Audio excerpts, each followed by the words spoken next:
Thoughts become things அப்படின்னு சொல்லுவோம். அதாவது நம்ம எண்ணங்கள் தான் நம்ம வாழ்க்கையில் வரக்கூடிய எல்லா விஷயங்களையும் உள்ளே கொண்டு வரப்போகுது அப்படின்றது. அப்போது நம்ம இந்த எண்ணம் சார்ந்த பயிற்சிகள் செய்யும்போது இப்போ ஒருத்தர் வந்து வேலையை எதிர்பார்த்து அது வேலை கிடைக்கணுன்றக்காக பயிற்சி பண்ணுவார், இல்லை பணம் சார்ந்த தேவைகளுக்காக ஒருத்தர் பயிற்சி பண்ணுவார், இல்லை ஒருத்தர் ரிலேஷன்ஷிப்காக பயிற்சி பண்ணுவார். நம்ம எல்லாருமே ஏதோ ஒரு தேவையை மையப்படுத்தி தான் இந்த மாதிரியான பயிற்சிகள் ஈடுபடுறோம். அப்போது இந்த தேவை நடக்கும்போது நமக்கு கிடைக்கக்கூடிய விஷயம் என்ன அப்படின்னா சந்தோஷம், மகிழ்ச்சி, இதெல்லாம் தான். இப்போ ஒரு மனுஷன் நிம்மதியாக வாழ்கிறதுக்கு நல்ல வேலை இருந்தால் போதும் அப்படின்னு சொல்லிட முடியாது, இல்லை ஒரு நல்ல உறவு இருந்தால் போதும் அப்படின்னு சொல்ல முடியாது, இல்லை ஒரு நல்ல ஹெல்த் இருந்தால் போதும்னு எதையுமே இங்கே தனித்தனியாக பிரிக்க முடியாது. அதனால தான் அடிப்படையாக நம்ம இந்த மேனிஃபெஸ்டேஷனுக்குள்ளே வரும்போதே 6 பில்லர்ஸ் ஆஃப் லைஃப்னு ஒரு விஷயம் பேசுவோம். இந்த வீடியோவில் அந்த 6 இன்க்ரீடியன்ட்ஸ் ஆஃப் ஹாப்பி லைஃப்னு சொல்லியிருக்கேன். ஸோ இந்த 6 விஷயங்கள் என்ன அப்படின்னா health, wealth, money, relationship, career and self. இந்த 6 விஷயங்கள் தான் நம்ம வாழ்க்கையில் அந்த சந்தோஷத்துக்காக இருக்கட்டும், இல்லை நமக்கு ஏற்படுற கஷ்டங்களுக்காக இருக்கட்டும், அடிப்படையாக பிரிக்க முடிகிற விஷயங்களாக சொல்லலாம். இப்போது இந்த 6 தாண்டி பெருசாக எதுவுமே கிடையாது. ஹெல்த் அப்படின்றது நம்ம உடல் நலம், மனநலம் சார்ந்த விஷயங்கள். அடுத்த விஷயம் வெல்த், அதாவது நம்மக்கிட்ட இருக்கிற பொருள் சார்ந்த விஷயங்கள், பணம் மதிப்பு இருக்கிற பொருள் சார்ந்த விஷயங்கள் எல்லாமே வெல்த்தில் வந்துடும். அடுத்தது பணம், இது வந்து பணம் சார்ந்த சிந்தனை, தென் பணத்தின் அளவு, பணத்தை பற்றின கண்ணோட்டம், இதெல்லாம் இங்கே வரும். அடுத்த விஷயம் ரிலேஷன்ஷிப், நமக்கு சுற்றி இருக்கிற நண்பர்கள், உறவுகள், நம்ம பீப்புளோடு இருக்கிற கம்யூனிகேஷன், இது சம்மந்தப்பட்ட விஷயங்கள். அடுத்தது கெரியர், கெரியர்னால் வேலை, தொழில், இந்த மாதிரி எல்லா விஷயங்களும் வந்துடும். கடைசி விஷயம் செல்ஃப் அப்படின்றது நம்மை சார்ந்த எண்ணங்கள், நம்ம மேலே இருக்கிற அன்பு, நம்ம மேலே இருக்கிற காதல், இதெல்லாம் சொல்லலாம். ஸோ இந்த 6 விஷயங்கள் அடிப்படையாக கொண்டது தான் இந்த சந்தோஷமான வாழ்க்கைக்கான ஃபார்முலான்னு சொல்லலாம்.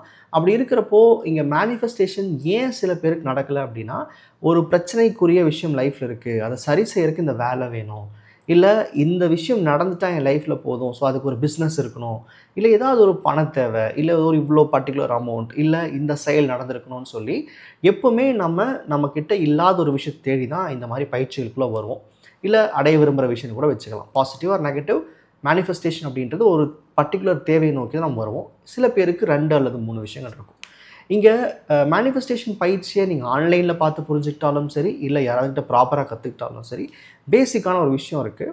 எப்போவுமே இலக்கை நோக்கி தான் பயிற்சிகள் இருக்கணும், அது இங்கே சந்தேகமே கிடையாது. அந்த இலக்கு நோக்கி போகிறதுக்கு நான் இப்போ பேசின அந்த 6 விஷயங்கள் இருக்குது இல்லையா, இது சமநிலையில் நம்மளால் மேனேஜ் பண்ணிக்க முடிகிற அளவுக்கு, அதாவது பிரச்சனை இல்லாத அளவுக்காக இந்த 6 விஷயங்களும் இருக்கும். இப்போது ஒரு ரிலேஷன்ஷிப்பை மேனிஃபெஸ்ட் பண்ண முயற்சி பண்ணுறீங்கன்னா, ஒருவேளை உங்களுக்கு தொழில் சார்ந்த இல்லை பணம் சார்ந்த பிரச்சனைகள் இருக்கும்போதோ, இல்லை அதில் சில விஷயங்கள் நீங்கள் கவனிக்க வேண்டியது இருக்கும்போதோ, ரிலேஷன்ஷிப்பை நீங்கள் சரி பண்ணால் மட்டும் வாழ்க்கை மாறுமானா கண்டிப்பாக கிடையாது. அதே மாதிரி இப்போ வேலை சார்ந்த பிரச்சனை இருக்கும்போது நீங்கள் உறவுகளை சரி செய்ய முடியாது. அதே மாதிரி ஹெல்த்தில் ஒரு ப்ராப்ளம் இருக்கும்போது பணம் சார்ந்த விஷயங்களுக்குள்ளே போக முடியாது. இப்போ ஒன்றொன்றும் நம்ம வாழ்க்கையில் சப்போர்ட் பண்ணக்கூடிய விஷயமா இருக்கும். இந்த 6 விஷயங்களுமே ஏதோ ஒரு வகையில் இன்டர்லிங்க்ட் அப்படின்றதுனால இந்த 6ம் அடிப்படையில் நமக்குள்ளே சரியாக இருந்தால் மட்டும்தான் ஒரு மேனிஃபெஸ்டேஷனையே ப்ராப்பராக ஸ்டார்ட் பண்ண முடியும். ஒரு உதாரணத்துக்கு சொல்லணும் அப்படின்னா, பணம் சார்ந்த பிரச்சனை ஒரு மேரிட் பர்சனுக்கு வருது அப்படின்னா, அந்த மேரிட் பர்சனுடைய உறவுகளில் நிறையா பிரச்சனை இருக்கும், மிஸ்கம்யூனிகேஷன் இருக்கும், இல்லை ஒரு வகையான எனர்ஜி ட்ரைனிங் அந்த ரிலேஷன்ஷிப்லாம் நடந்துகிட்ருக்கும். அப்போது இங்கே புரிஞ்சிக்க வேண்டியது எதுவும் இங்கே தனியாக கிடையாது. நம்ம லைஃபோட இந்த 6 பில்லர்ஸ்ன்னு சொல்லுவோம், இது எதுவுமே இங்கே தனியாக செயல்படுறதில்ல, ஒன்றோடு ஒன்று ஏதோ ஒரு அளவுக்கு லிங்க் ஆகிட்டே இருக்குது. ஒரு உறவை அமைச்சிக்க விரும்புகிறீங்கன்னா உங்களுக்கு செல்ஃப் ஸ்ட்ராங்காக இருக்கணும், ஒரு கெரியர் சரியாக இருக்கணும்னா வெல்த் கோல் இருக்கணும். அப்போது ஒன்று கனெக்டடுன்றால மேனிஃபெஸ்டேஷன் பயிற்சிகளை நமக்கு தெரிஞ்ச மாதிரி தேவைக்கு மட்டும் பயன்படுத்திட்டு போயிடலாம் அப்படின்னு நினைக்காதீங்க. நிறைய நேரங்களில் அந்த மாதிரி பண்ணும்போது நடக்கும். ஏன்னா உங்களுக்கு லைஃப்பில் மற்ற ஏரியாஸில் பிளாக் இல்லாமல் இருக்கலாம், மற்ற ஏரியாஸில் பெருசாக உங்களுக்கு வந்து லோ லெவல் தாட்ஸ் இல்லாமல் இருக்கலாம். ஆனால் அடிப்படையில் ஏன் நம்ம நன்றி எழுத சொல்லிடுறோம், ஏன் வந்து அஃபர்மேஷன் எல்லாத்துக்கும் கேட்க சொல்கிறோம், பேசிக்கான பயிற்சிகள் கிரவுண்டிங் ப்ராசஸை வந்து ஏன் எல்லாத்துக்கும் பண்ண சொல்கிறோம் அப்படின்னா, ஒருவேளை நமக்கு தெரியாமல் இந்த 6 பில்லர்ஸில் ஏதாவது இஷ்யூஸ் இருந்தால் கூட அது சார்ட் அவுட் ஆக ஆரம்பிச்சிடும். ஸோ மேனிஃபெஸ்டேஷனுக்குள்ளே போகும்போது இந்த 6 பில்லருக்குமே நீங்கள் பயிற்சிகள் செய்யணும். இங்கே நிறைய பேர் எந்த ஒரு முன்னேற்பாடும் இல்லாமல் தன்னோட கான்ஷியஸை அந்த மேனிஃபெஸ்டேஷன் லெவலுக்கு உயர்த்திக்காமல் நிறைய பதட்டத்துலேயும் இல்லை ஏதாவது ஒரு பிரச்சனைக்குள்ளேயும் எனக்கு இது நடந்துட்டால் போதும் அப்படின்னு சொல்லி எழுதக்கூடிய இல்லை விசுவலைஸ் பண்ணக்கூடிய எந்த ஒரு விஷயமும் முழுமையடைறதுக்கான வாய்ப்புகள் ரொம்ப ரொம்ப கம்மி. இது டீமோட்டிவேட்டிங்காக தெரியலாம். சாதாரணமாக யோசிச்சு பாருங்களேன். நீங்கள் ஏதோ ஒரு விஷயத்தில் பதட்டமாக இருக்கீங்க, ஏதோ ஒரு விஷயத்தில் ஒரு பிரச்சனையோடு இருக்கீங்க. அந்த இடத்துல ஒரு பாசிட்டிவான தேவை எடுத்துகிட்டு வந்து அதை வந்து நீங்கள் சரியாக மேனிஃபெஸ்ட் பண்ண முடியுமானா கண்டிப்பாக கிடையாது. ஏன் நமக்குள்ள நிறைய நேரங்களில் விசுவலைசேஷன் பொருந்த மாட்டேங்குது அப்படின்னா, நமக்குள்ளே ஏதோ ஒரு சால்வ் பண்ணப்படாத ஒரு பிரச்சனை இருக்குது. இல்லை ஏதாவது ஒரு பிரச்சனையை கவனிக்காமல் லைஃப்பில் இப்போ கண்ணுக்கு முன்னாடி தெரிய பிரச்சனைகளை மட்டும் ஹேண்டில் பண்ணிருப்பீங்க. ஸோ ஒரு மேனிஃபெஸ்டேஷனுக்குள்ளே வரும்போது இந்த 6 விஷயங்களையும் முன்னிலைப்படுத்தி இதுக்கான பயிற்சிகள் எடுத்துக்கிட்டு உள்ளே வாங்க. சிம்பிளாக என்ன பண்ணால் நான் சொல்கிறேன்.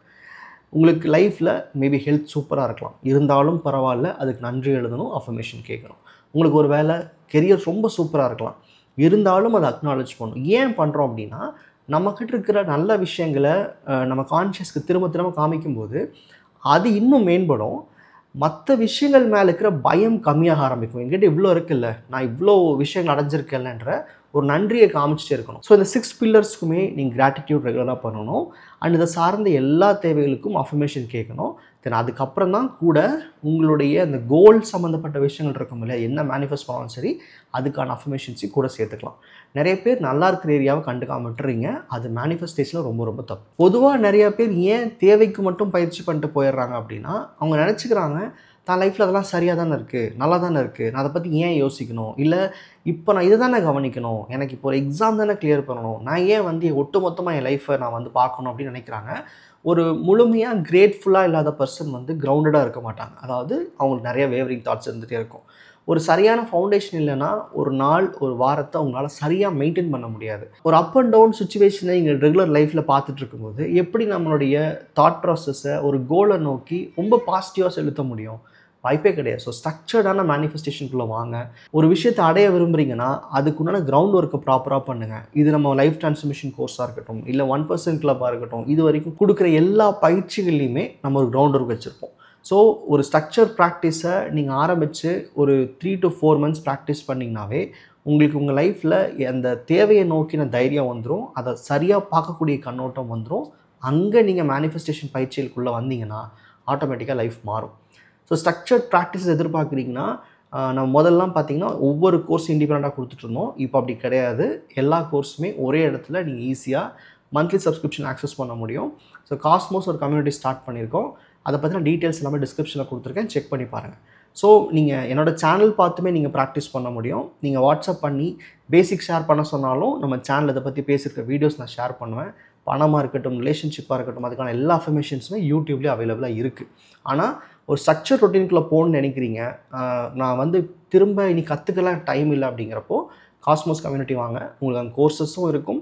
அங்கே வந்து உங்களுக்கு நிறைய லைவ் செஷன்ஸ் அண்ட் கிளாரிட்டிக்காக நிறைய செஷன்ஸ் நடக்கும். ஸோ அவங்களுடைய உங்கள் டவுட்ஸையும் நீங்கள் டேரெக்டாக எங்கிட்ட கேட்டுக்கவும் முடியும். இந்த 6 பில்லர்ஸை பேஸ் பண்ணி தான் மேனிஃபெஸ்டேஷன் இருக்குன்றதை ஓரளவுக்கு புரிஞ்சிருப்பீங்கன்னு நினைக்கிறேன். நன்றி.